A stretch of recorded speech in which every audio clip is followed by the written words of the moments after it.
मेरासालोन business app व्यवसाय ॲपच्या 5व्या ट्युटोरियल व्हिडिओमध्ये तुम्हा सर्वांचे स्वागत आहे। या व्हिडिओमध्ये तुम्ही शिकाल तुमच्या क्लायंटचे तपशील कसे पाहायचे।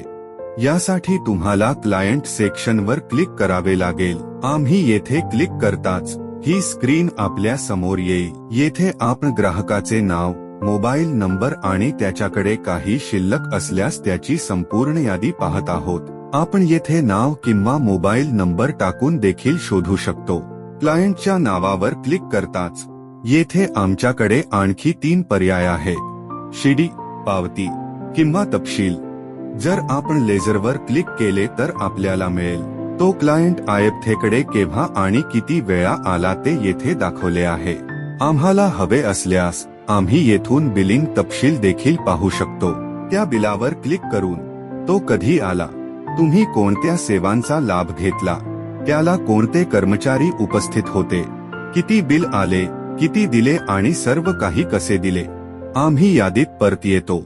येथे पावतीचा दुसरा पर्याय दिसत आहे, त्यावर क्लिक करा।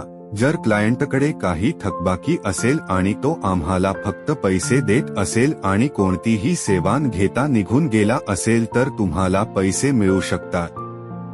तुम्हाला रोख किंवा ऑनलाईन कसे मिळत आहे आणि तुम्ही येथे काही टिपा देखील लिहू शकता। नंतर प्राप्त रक्कम वर क्लिक करा आणि तुमचे पैसे प्राप्त होतील। तिसरा पर्याय तपशिलांसाठी येथे आहे। येथे आपण क्लायंटचे सर्व वैयक्तिक तपशील जसे की त्याचा पत्ता, वाढदिवस, वर्धापनदिन पाहू शकतो। पुढच्या व्हिडिओमध्ये आपण अपॉइंटमेंट कशी पाहायची ते शिकणार आहोत। आमच्याशी कनेक्ट राहिल्याबद्दल धन्यवाद।